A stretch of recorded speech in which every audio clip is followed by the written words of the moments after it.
En el año tercero del reinado de Joacim, rey de Judá, vino Nabucodonosor, rey de Babilonia, y el Señor entregó en sus manos a Joacim, rey de Judá, y parte de los utensilios de la casa de Dios, y los trajo a tierra de Sinar, a casa de su Dios, y colocó los utensilios en la casa del tesoro de su Dios. Y dijo el rey a Aspenaz, jefe de los eunucos, que trajese a los hijos de Israel del linaje real de los príncipes, muchachos en quienes no hubiese tacha alguna, de buen parecer, enseñados en toda sabiduría, sabios en ciencia y de buen entendimiento, e idóneos para estar en el palacio del rey, y que les enseñase las letras y la lengua de los caldeos, y les señaló al rey ración para cada día de la provisión de la comida del rey, y del vino que él bebía, y que los criase 3 años para que al fin de ellos se presentasen delante del rey. Entre estos estaban Daniel, Ananías, Misael, Azarías, de los hijos de Judá, y a estos el jefe de los eunucos puso nombres: a Daniel, Belsasar; a Ananías, Sadrach; a Misael, Mesac; y a Azarías, Abednego. Y Daniel propuso en su corazón no contaminarse con la porción de la comida del rey, ni con el vino que él bebía. Pidió por tanto al jefe de los eunucos que no se le obligase a contaminarse, y puso Dios a Daniel en gracia y en buena voluntad con el jefe de los eunucos. Y dijo el jefe de los eunucos a Daniel: Temo a mi señor el rey, que señaló vuestra comida y vuestra bebida, pues luego que él vea vuestros rostros más pálidos que los de los muchachos que son semejantes a vosotros, condenaréis para con el rey mi cabeza. Entonces dijo Daniel a Melzar, que estaba puesto por el jefe de los eunucos sobre Daniel, Ananías, Misael y Azarías: Te ruego que hagas la prueba con tus siervos, porque 10 días, por 10 días, y nos den legumbres a comer y agua a beber. Compara luego nuestros rostros con los rostros de los muchachos que comen la ración de la comida del rey, y haz después con tus siervos según veas. Consintió pues con ellos, y en esto aprobó, y con ello 10 días. Y al cabo de 10 días pareció el rostro de ellos mejor y más robusto que el de los muchachos que comían de la porción de la comida del rey. Así pues Belsasar se llevaba la porción de la comida de ellos, y el vino que habían de beber, y les daba legumbres. A estos 4 muchachos Dios les dio conocimiento e inteligencia en todas las letras y ciencias, y Daniel tuvo entendimiento en toda visión y sueños. Pasados pues los días, al fin de los cuales había dicho el rey que los trajesen, el jefe de los eunucos los trajo delante de Nabucodonosor, y el rey habló con ellos, y no fueron hallados entre todos ellos otros como Daniel, Ananías, Misael y Azarías, así que estuvieron delante del rey. En todo asunto de sabiduría e inteligencia que el rey les consultó, los halló 10 veces mejores que todos los magos y astrólogos que había en todo su reino. Y continuó Daniel hasta el año primero del rey Ciro. En el año segundo del reinado de Nabucodonosor, tuvo Nabucodonosor sueños, y se perturbó su espíritu, y se le fue el sueño. Hizo llamar el rey a magos, astrólogos, encantadores y caldeos que le explicasen sus sueños. Vinieron pues y se presentaron delante del rey, y él les dijo: He tenido un sueño, y mi espíritu se ha turbado por saber el sueño. Entonces hablaron los caldeos y el rey en lengua aramea. Rey, para siempre vive, di el sueño a tus siervos y te mostraremos la interpretación. Respondió el rey y dijo a los caldeos: El asunto lo olvidé. Si no me mostráis el sueño y su interpretación, seréis hechos pedazos, y vuestras casas serán convertidas en muladares. Y si me mostráis el sueño y su interpretación, recibiréis de mí dones, favores y gran honra. Decidme pues el sueño y su interpretación. Respondieron por segunda vez y dijeron: Diga el rey el sueño a sus siervos y le mostraremos la interpretación. El rey respondió y dijo: Yo conozco ciertamente que vosotros ponéis dilaciones, porque veis que el asunto se me ha ido. Si no me mostráis el sueño, una sola sentencia hay para vosotros. Ciertamente prepararéis respuesta mentirosa y perversa para decir delante de mí, entre tanto que pasa el tiempo. Decidme pues el sueño, para que yo sepa que me podéis dar su interpretación. Los caldeos respondieron delante del rey y dijeron: no hay hombre sobre la tierra que pueda declarar el asunto al rey. Además de esto, ningún rey, príncipe ni señor preguntó cosa semejante a ningún mago, ni astrólogo, ni caldeo, porque el asunto que el rey demanda es difícil y no hay quien lo pueda declarar al rey, salvo los dioses cuya morada no es con la carne. Por esto el rey, con ira y con gran enojo, mandó que matasen a todos los sabios de Babilonia, y se publicó el edicto de que los sabios fueran llevados a la muerte, y buscaron a Daniel y a sus compañeros para matarlos. Entonces Daniel habló sabia y prudentemente a Arioc, capitán de la guardia del rey, que había salido para matar a los sabios de Babilonia. Habló y dijo a Arioc, capitán del rey: ¿cuál es la causa de que este edicto se publique de parte del rey tan apresuradamente? Entonces Arioc hizo saber a Daniel lo que había. Y Daniel entró y pidió al rey que le diese tiempo, que él mostraría la interpretación al rey. Luego se fue Daniel a su casa e hizo saber lo que había a Ananías, Misael y Azarías, sus compañeros, para que pidiesen misericordia del Dios del cielo sobre este misterio, a fin de que Daniel y sus compañeros no pereciesen con los otros sabios de Babilonia. Entonces el secreto fue revelado a Daniel en visión de noche, por lo cual bendijo Daniel al Dios del cielo. Y Daniel habló y dijo: sea bendito el nombre de Dios de siglos en siglos, porque suyos son el poder y la sabiduría. Él muda los tiempos y las edades, quita reyes y pone reyes, da sabiduría a los sabios y la ciencia a los entendidos. Él revela lo profundo y lo escondido, conoce lo que está en tinieblas, y con él mora la luz. A ti, oh Dios de mis padres, te doy gracias y te alabo, porque me has dado sabiduría y fuerza, y ahora me has revelado lo que te pedimos, pues nos has dado a conocer el asunto del rey. Después de esto fue Daniel a Arioc, el cual el rey había puesto para matar a los sabios de Babilonia, y le dijo así: no mates a los sabios de Babilonia, llévame a la presencia del rey, y yo le mostraré la interpretación. Entonces Arioc llevó prontamente a Daniel ante el rey y le dijo así: he hallado un varón de los deportados de Judá, el cual dará al rey la interpretación.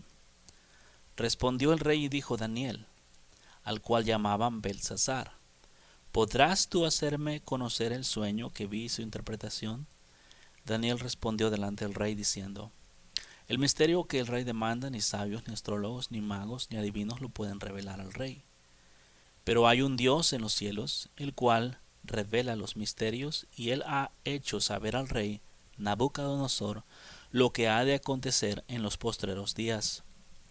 He aquí que tu sueño y las visiones que has tenido en tu cama, estando tú, oh rey, en tu cama, te vinieron pensamientos para saber lo que había de ser en lo porvenir, y el que revela los misterios te mostró lo que ha de ser. Y a mí me ha sido revelado este misterio, no porque en mí haya más sabiduría que en todos los vivientes, sino para que se dé a conocer al rey la interpretación, y para que entiendas los pensamientos de tu corazón. Tú, oh rey, veías, y aquí una gran imagen estaba. Esta imagen era muy grande, y cuya gloria era muy sublime. Estaba en pie delante de ti, y su aspecto era terrible. La cabeza de esta imagen era de oro fino, su pecho y sus brazos de plata, su vientre y sus músculos de bronce, sus piernas de hierro, sus pies en parte de hierro y en parte de barro cocido. Estabas mirando hasta que una piedra fue cortada y no con mano, e hirió a la imagen en sus pies de hierro y de barro cocido, y los desmenuzó. Entonces fueron desmenuzados también el hierro, el barro cocido, el bronce, la plata y el oro, y fueron como tamo de las eras del verano, y se los llevó el viento sin que de ellos quedara rastro alguno. Mas la piedra que hirió a la imagen fue hecha un gran monte que llenó toda la tierra. Entonces este es el sueño, también la interpretación de él, diremos en presencia del rey. Tú, oh rey, eres rey de reyes, porque el Dios del cielo te ha dado reino, poder, fuerza y majestad. Y donde quiera que habitan los hijos de hombres, bestias del campo, aves del cielo, Él los ha entregado en tu mano y te ha dado el dominio sobre todo. Tú eres aquella cabeza de oro. Y después de ti se levantará otro reino inferior al tuyo, y luego un tercer reino de bronce, el cual dominará sobre toda la tierra. El cuarto reino será fuerte como hierro, y como hierro desmenuza y rompe todas las cosas, y desmenuzará y quebrantará todo. Y lo que viste de los pies y de los dedos, en parte de barro cocido de alfarero y en parte de hierro, será un reino dividido, mas habrá en él algo de fuerza de hierro, así como viste hierro mezclado con barro cocido. Y por ser los dedos de los pies en parte de hierro y en parte de barro cocido, el reino será en parte fuerte y en parte débil. Y así como viste el reino mezclado con barro, se mezclarán por medio de alianzas humanas, pero no se unirán el uno con el otro como el hierro no se mezcla con el barro. En los días de los reyes el Dios del cielo levantará un reino que no será jamás destruido, ni será el reino dejado a otro pueblo. Desmenuzará y consumirá a todos estos reinos, pero él permanecerá para siempre. De la manera que viste que del monte fue cortada una piedra como con mano, la cual desmenuzó el hierro, el bronce, el barro, la plata y el oro, y el gran Dios ha mostrado al rey lo que ha de acontecer en lo porvenir, y el sueño es verdadero y fiel es su interpretación. La gracia del Señor Jesús sea contigo, pueblo. Gracias a Dios por su infinito amor y su misericordia. Estaba leyendo el libro de Daniel, capítulo 1 y 2. Cosas que en estos días, específicamente hablando del reino último, donde está mezclado el barro con el hierro. La piedra está a punto de ser cortada del monte y caerá y desmenuzará a todos los otros reinos. Solamente, pueblo, ten en memoria estas cosas y prepárate, porque el Señor Jesús viene, y no viene con relación al pecado, viene para levantar la cosecha de lo que Él sembró hace tiempo. El grano de trigo que Él sembró, por lo tanto, ahora viene a recoger trigo. Vamos a seguir hablando en el libro de Romanos, capítulo 3, versículo 24. De las mismas cosas que hemos estado hablando estos últimos días, en cuanto acerca de la que es la gracia, para entenderla, y el propósito por el cual la gracia nos fue dada. Ayer estuvimos leyendo en el libro de Romanos, capítulo 1, versículo 5, donde claramente la Biblia enseña que por quien recibimos la gracia y el apostolado para la obediencia a la fe en todas las naciones por amor a su nombre. Claramente en ese versículo miramos que la gracia de Dios derramada sobre nosotros nos fue dada para obediencia a la fe, por amor. Más que nada entonces la gracia, como te dije ayer y te repito ahora, la gracia te fue dada para que tú ames a Dios, y por cuanto amas a Dios tú lo obedezcas, pero por amor, no por ley, no por legalismos, sino por amor. Dios no es llamado a obedecer, a ser obedecido por el pueblo en cuestiones de leyes, sino que Dios está buscando pueblo que lo ame, y por causa del amor que el pueblo tiene para con Dios, obedece sus mandamientos. Por amor, no por ley. Sigue siendo ley, pero la ley no es para ser obedecida porque es ley, sino que es ser obedecida por el amor que tienes al Padre. Por lo tanto, en el libro de Romanos 3, versículo 24, siendo justificados gratuitamente por su gracia mediante la redención que es en Cristo Jesús. ¿Ok? Te voy a leer del 21. Pero ahora, aparte de la ley, que se ha manifestado la justicia de Dios testificada por la ley y por los profetas, la justicia de Dios es por medio de la fe en Jesucristo, para que todos los que creen en Él, porque no hay diferencia por cuanto todos pecaron y están destituidos de la gloria de Dios, siendo justificados gratuitamente por su gracia, mediante la redención que es en Cristo Jesús, a quien Dios puso como propiciación por medio de la fe en su sangre para manifestar su justicia a causa de haber pasado por alto en su paciencia los pecados pasados, con la mira de manifestar en este tiempo su justicia, a fin de que Él sea el justo y el que justifica al que es de la fe de Jesús. Donde queda pues la jactancia, queda excluida. ¿Por cuál ley? ¿Por la de las obras? No, sino por la ley de la fe. Concluimos pues que el hombre es justificado por fe sin las obras de la ley. ¿Es Dios solamente Dios de los judíos? ¿No es también Dios de los gentiles? Ciertamente también de los gentiles. Porque Dios es uno, y Él justificará por la fe a los de la circuncisión y por medio de la fe a los de la incircuncisión. Luego, por la fe invalidamos la ley en ninguna manera, sino que confirmamos la ley. ¿Qué pues diremos? Que halló Abraham nuestro padre según la carne. Porque si Abraham fuese justificado por las obras, tiene de qué gloriarse, pero no para con Dios. Porque ¿qué dice la Escritura? Creyó Abraham a Dios y le fue contado por justicia. Pero el que obra no se le cuenta el salario como gracia, sino como deuda. Mas el que no obra, sino que cree en aquel que justifica al impío, su fe le es contada por justicia. Como también David habla de las bienaventuranzas del hombre a quien Dios atribuye justicia sin obras, diciendo: bienaventurados aquellos cuyas iniquidades son perdonadas y cuyos pecados son cubiertos. Bienaventurado el varón a quien el Señor no inculpa de pecado. ¿Sí? Pues esta bienaventuranza solamente para los de la circuncisión o también para los de la incircuncisión. Porque decimos que a Abraham le fue contada la fe por justicia. ¿Cómo pues le fue contada? ¿Estando en la circuncisión o en la incircuncisión?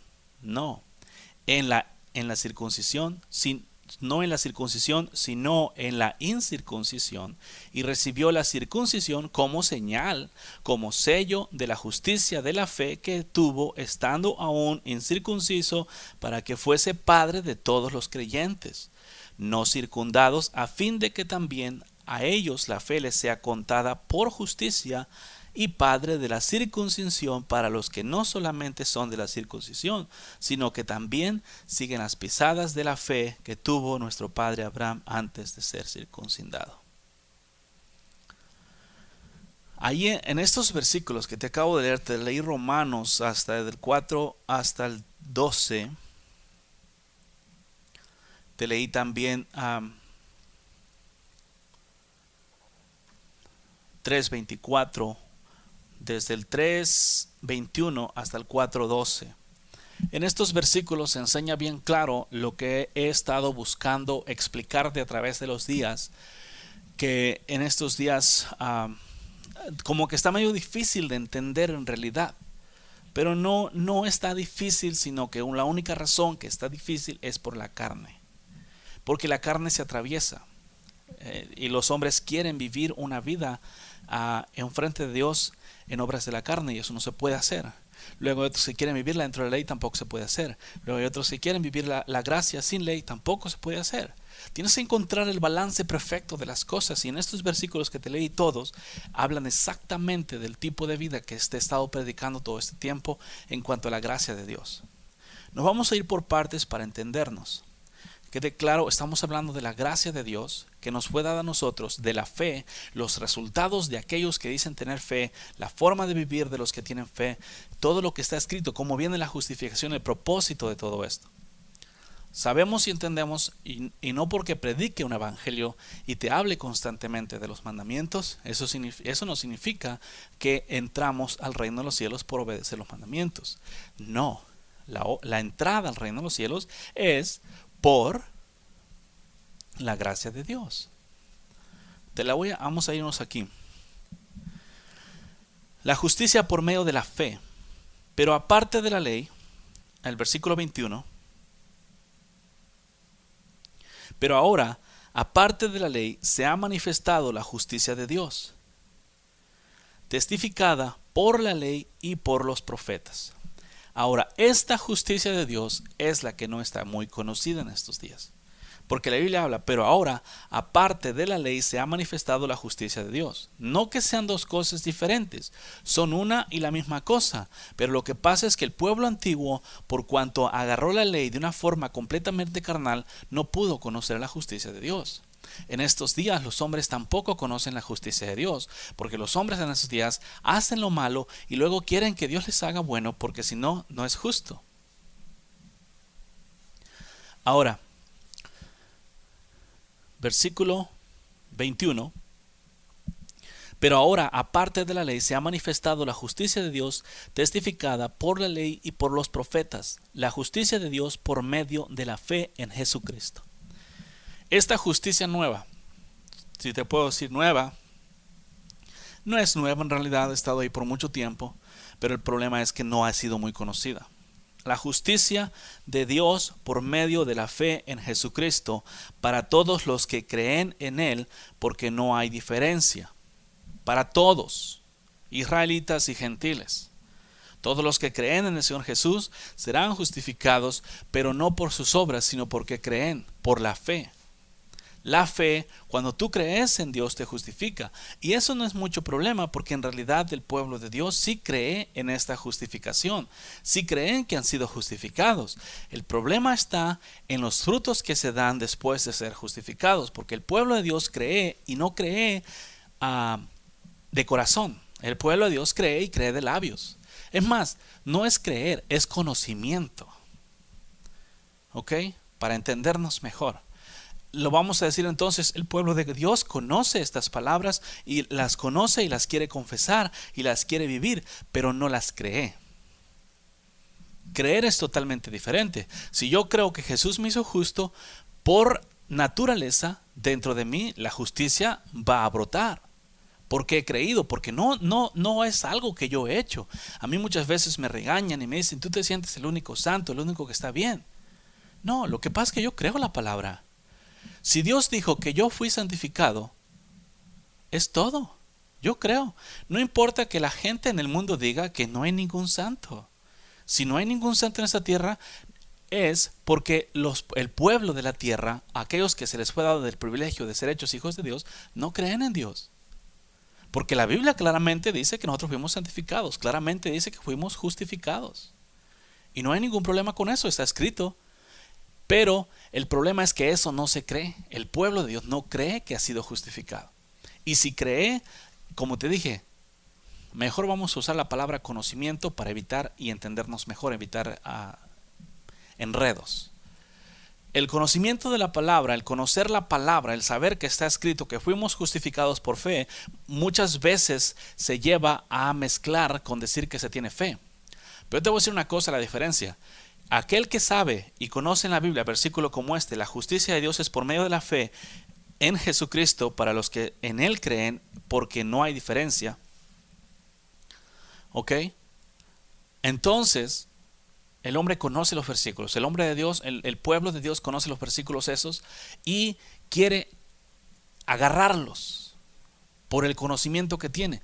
Pero entonces cuando llega el momento de mostrar la justicia, de ejercer justicia, de hacer lo recto, se queda corto. Y luego utiliza las excusas que normalmente se utilizan. Si tú crees de corazón que tú has sido justificado, la justicia tiene que brotar de tu corazón de una forma natural.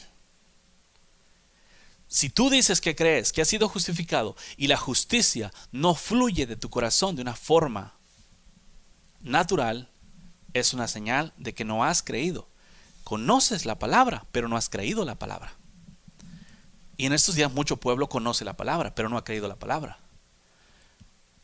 Y ese es uno de los tropiezos más grandes, el no creer la palabra. Si yo he sido justificado, ¿qué significa? Estaba sucio, merecía una condena, Dios me limpió, me justificó, me hizo justo. Porque no era justo y me hizo justo. Si yo fui hecho justo, por lo tanto, ahora ya voy a producir automáticamente frutos de justicia. Tenía que pagar una deuda, me la perdonaron, me redimieron. Por lo tanto, gratuitamente me redimieron y me apartaron para su servicio. Dios me apartó y me hizo justo siendo yo inmundo. Ahora la justicia, como por naturaleza, brota de mí por causa de la fe en Él. Si nos entendemos, dice, por cuanto todos pecaron están destituidos de la gloria de Dios, siendo justificados gratuitamente por su gracia. Te estaba diciendo, gratuitamente por su gracia mediante la redención que es en Cristo Jesús.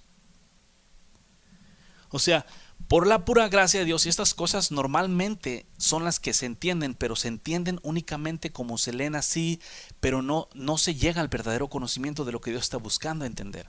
Sino que bueno, fui justificado gratuitamente por su gracia. Pero no estoy hablando únicamente de leerlo, sino estoy hablando que entiendas el resultado que te trae. Haz de cuenta que entiendas como lo que esas palabras, el poder de estas palabras en tu corazón. Si tú tienes algo bien sucio, algo que no merece que lo laves, pero vas y lo lavas bien lavadito y lo pones acá aparte. ¿Cuál es la diferencia? Tenías algo bien sucio y ahora tienes algo bien limpio. ¿Cuál es el resultado que esperas de la persona que limpiaste? Sino limpieza.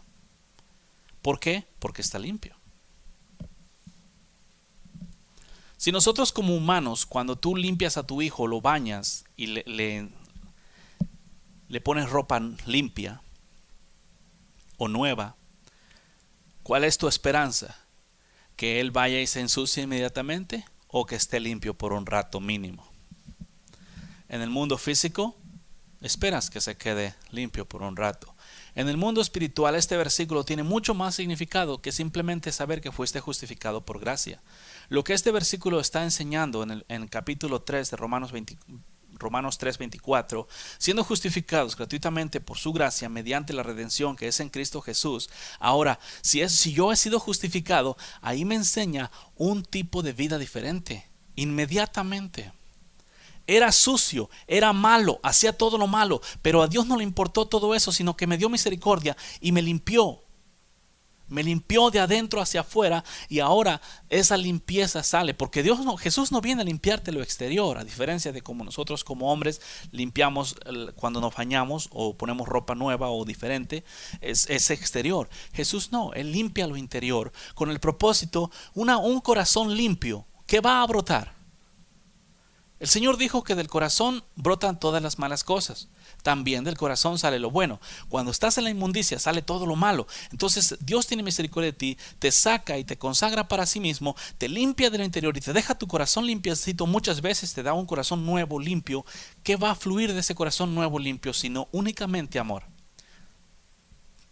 Si miras, entonces esos versículos no te están dando simplemente un conocimiento, te está dando una vida nueva.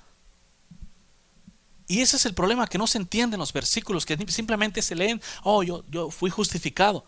Cuando tú dices que fuiste justificado, estás dando testimonio que tú fuiste hecho una persona diferente. Antes eras impío y pecador y ahora fuiste hecho justo. Por lo tanto, los frutos de justicia deben de brotar solitos porque fuiste hecho, naciste de nuevo.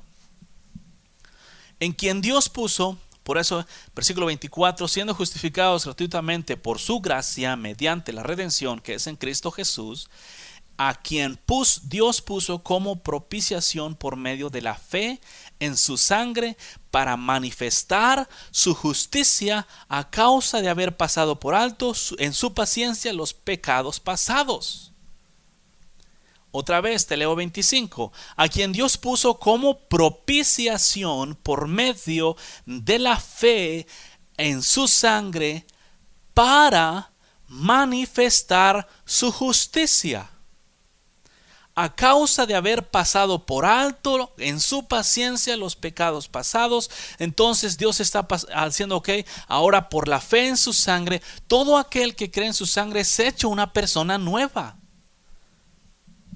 ¿Y cuáles son los resultados de la persona nueva?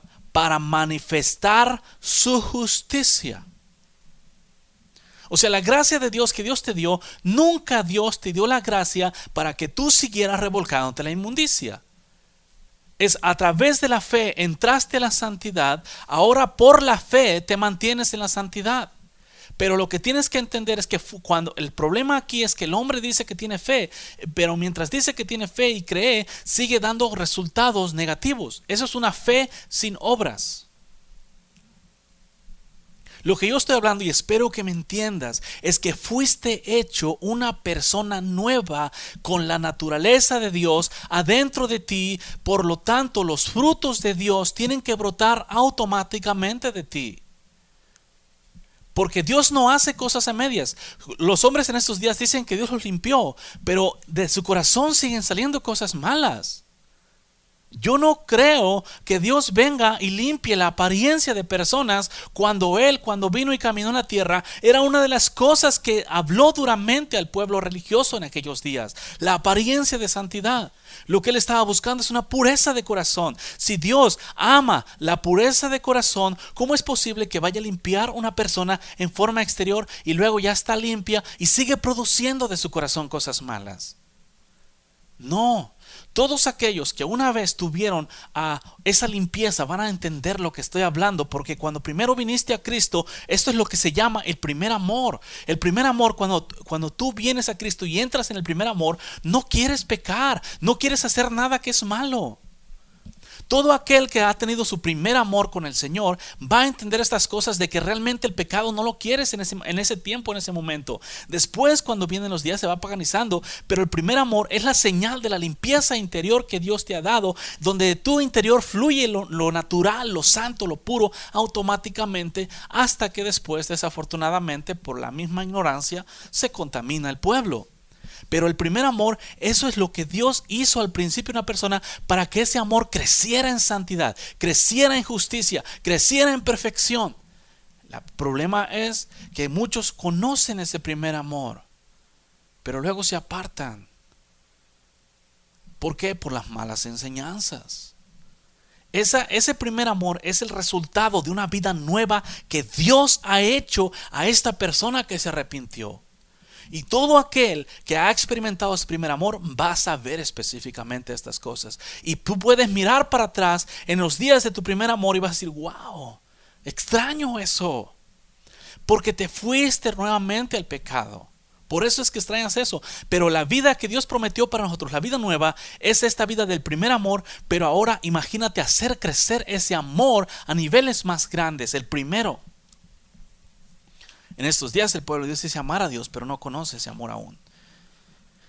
Entonces, para manifestar su justicia, nadie que haya experimentado el primer amor puede decirme que una vez que experimentó el primer amor y tenía el amor de Dios en corazón, lo único que en ese instante quería era ir a atascarse al pecado. Jamás nadie va a poder decirme eso, porque todo aquel que ha experimentado el primer amor, lo único que quiere es estar pegadito con Dios. No quiere el pecado, no importa nada, ahorita quiero estar con Dios. Ese es el resultado del primer amor. Y eso lo hace Dios. ¿Te das cuenta, pueblo, que la justicia te es dada por Dios para que produzcas justicia?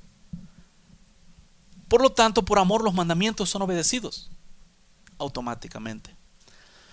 Con la mira, fíjate, versículo 26, con la mira. ¿Cuál es la mira? El propósito, la meta de manifestar en este tiempo su justicia, a fin de que Él sea el justo y el que justifica al que es de la fe de Jesús.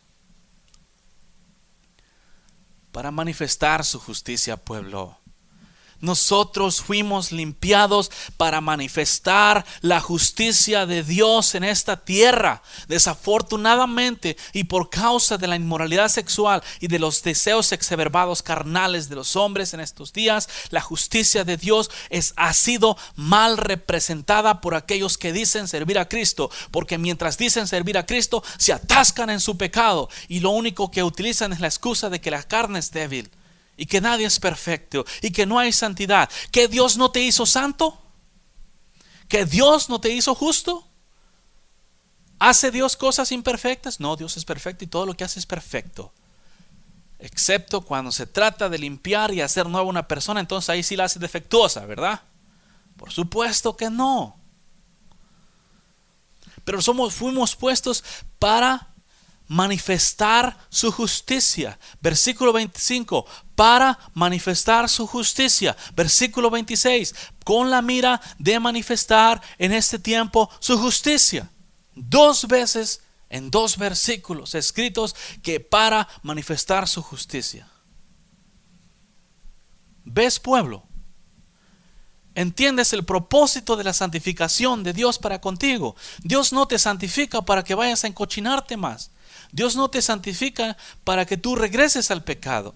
Dios te santifica para que des frutos de justicia, para que des frutos de santidad. ¿Has leído en la Biblia cuando la Biblia habla de dar frutos de santidad?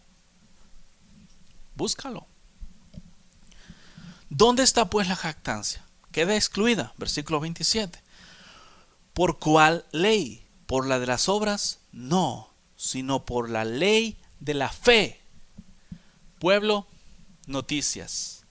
Te guste o no te guste, aún tienes una ley que obedecer, la ley de la fe. ¿Cuál es esa ley de la fe? En estos días, cuando habla de la ley de la fe, los hombres de volada en la mente piensan, la fe para las personas es invisible. La fe no se ve para los cristianos en estos días, porque cuando hablas de fe es como que no estás viendo nada. Entonces la ley de fe, la ley no se ve, es invisible. Obedezco la ley de la fe, no se ve. No, pueblo. Las obras manifiestan tu fe. Tus obras manifiestan tu fe. Si tú obedeces los mandamientos de Dios, estás dando testimonio que crees en Dios y que le crees a Él, porque Él dijo que los adúlteros no entrarían al reino de los cielos, que los mentirosos, que los borrachos, que los maldicientes no entrarían al reino de los cielos. Obedecer los mandamientos es fe. En estos días el pueblo de Dios dice que sigue a Dios, pero no tiene fe. No obedece los mandamientos, quebranta la ley de Dios y luego dice que tiene fe. La ley de la fe está vigente. Concluimos pues que el hombre es justificado por fe sin obras de la ley. Ahí está escrito. Nosotros somos justificados porque creemos en Dios, no por las cosas que hacemos. Pero eso no quiere decir que cuando entras a la fe ya no vas a hacer la obra de la ley. Ahí es donde muchas veces está el error. Sí, yo fui justificado por fe y entré al reino de los cielos por fe. Pero no significa que una vez que estoy en el reino de los cielos voy a quebrantar los mandamientos por los cuales no pude entrar. Concluimos pues que el hombre es justificado por fe sin las obras de la ley. ¿Es Dios solamente Dios de los judíos? ¿No es Dios también de los gentiles? Ciertamente de los gentiles también. Porque Dios es uno. Y Él justificará por la fe a los de la circuncisión y por medio de la fe a los de la incircuncisión. Por lo tanto, israelitas y gentiles, todos son llamados a creer, a entrar, a ser justificados por medio de la fe. Israel va a tener que creer en Jesús para ser justificado. Los gentiles van a tener que creer en Jesús, en su sangre, en su nombre, para ser justificados.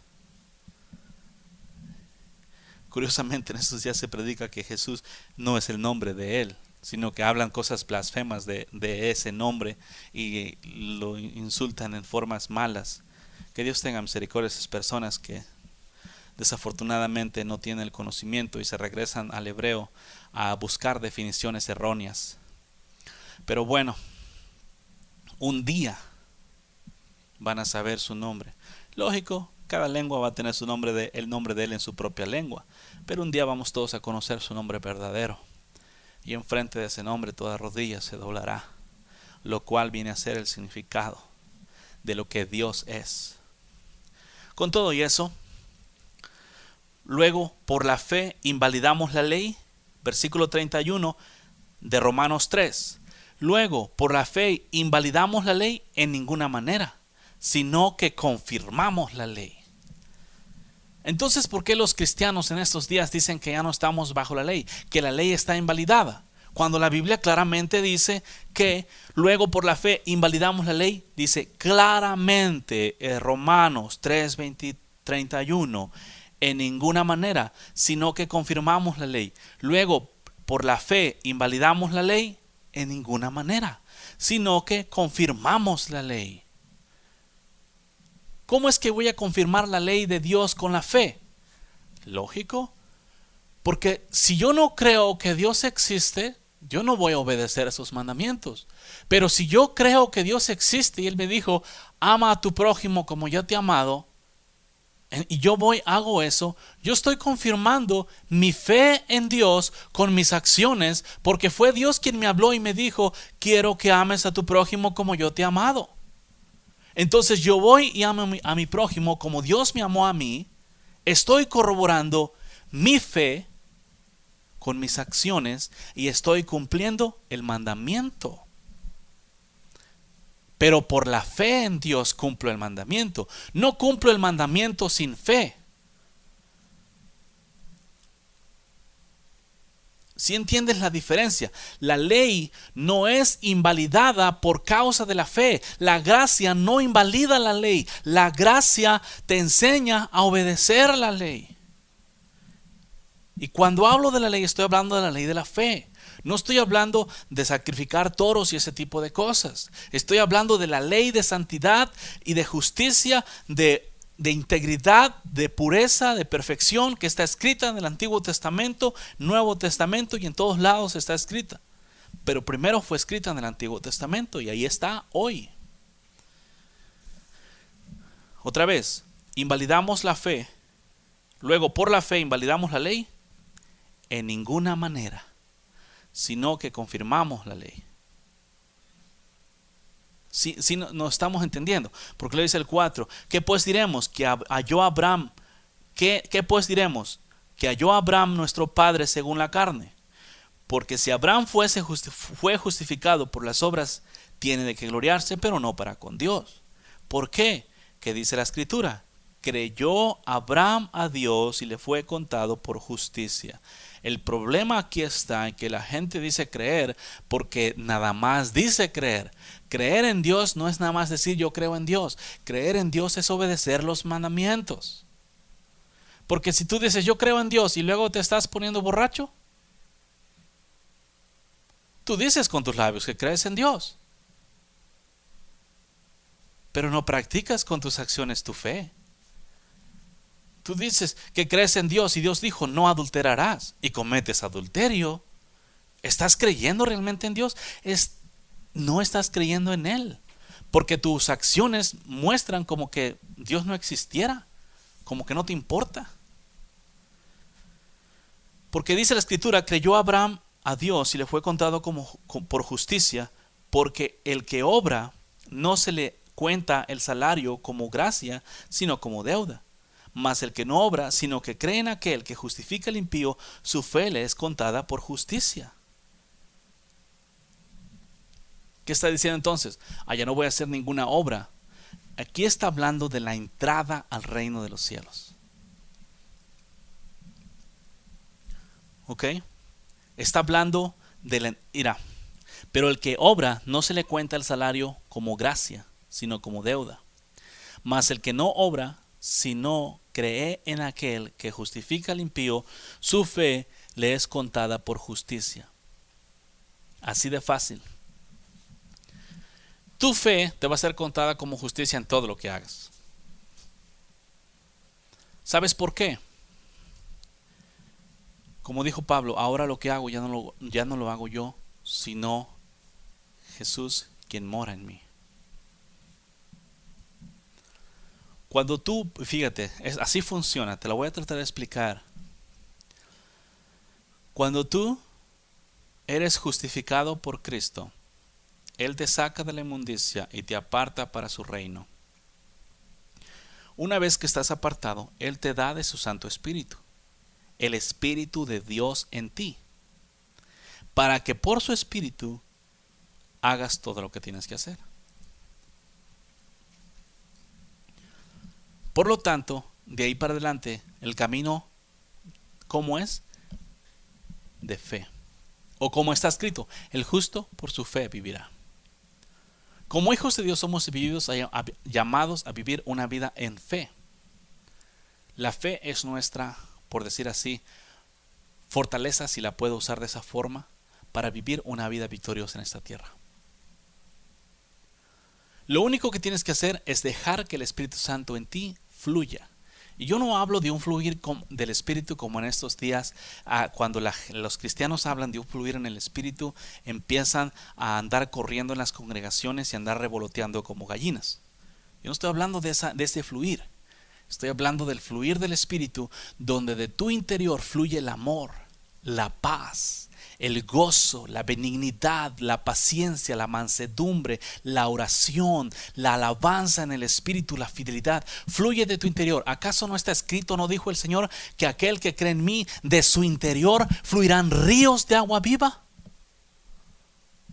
Que fluyen para vida eterna, porque el estar fluyendo de ti, de tu interior, fluyendo el amor de Dios, la paz de Dios, todo esto está fluyendo a que Dios mismo te ha dado. No es tú, no es por ti, es por el Espíritu de Dios que fue puesto en ti, que Él fluye. Entonces ya no son obras, sino gracia, porque no tenías el Espíritu Santo de ti, no tienes la fuerza, pero Dios te dio la fuerza. No tenías la paz, pero Dios te dio la paz. No tenías el amor, pero Dios te dio el amor.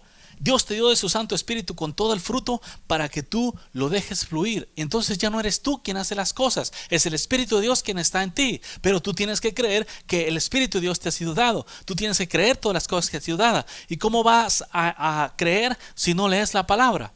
Tienes que leer la palabra y encontrar las cosas que tú ya tienes para que dejes fluir estas cosas que Dios te dio.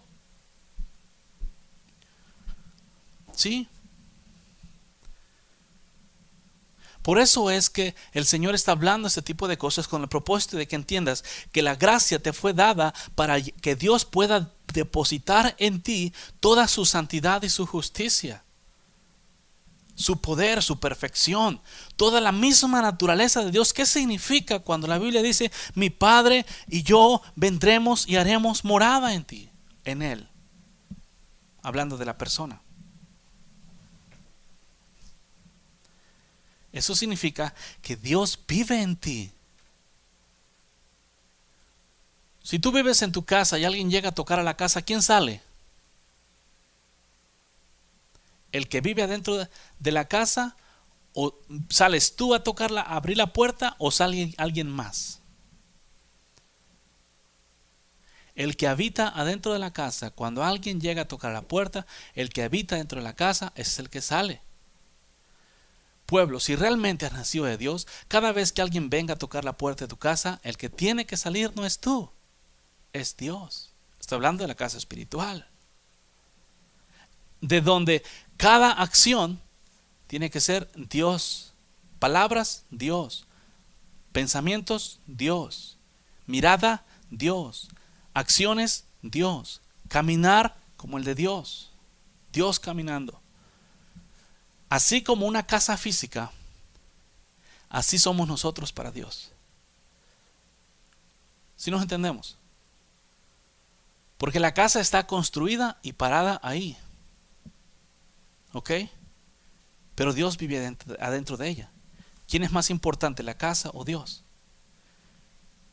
En estos días, desafortunadamente, pueblo, te has concentrado mucho en la obra, en la casa, no en el que tiene que vivir en la casa. Cuando tú, por ejemplo, si tú vienes a Cristo y Él te santifica, limpia tu casa y adentro de tu casa Él viene a vivir. Él limpia tu casa para poder Él vivir adentro. Él no limpia la casa simplemente para que esté limpia. Él viene a limpiar la casa para poder habitar en ella. Si Jesús no viniese a habitar en la casa, iba a pasar como aquella casa de cuando el espíritu impío salió y regresó con otros 7, la encontró adornada pero vacía. Es necesario que Jesús limpie la casa, y Él no la limpia para que esté limpia, la limpia para venir a habitar en ella, para que de ella salgan frutos de vida eterna. La gracia de nuestro Señor Jesús sea contigo, pueblo.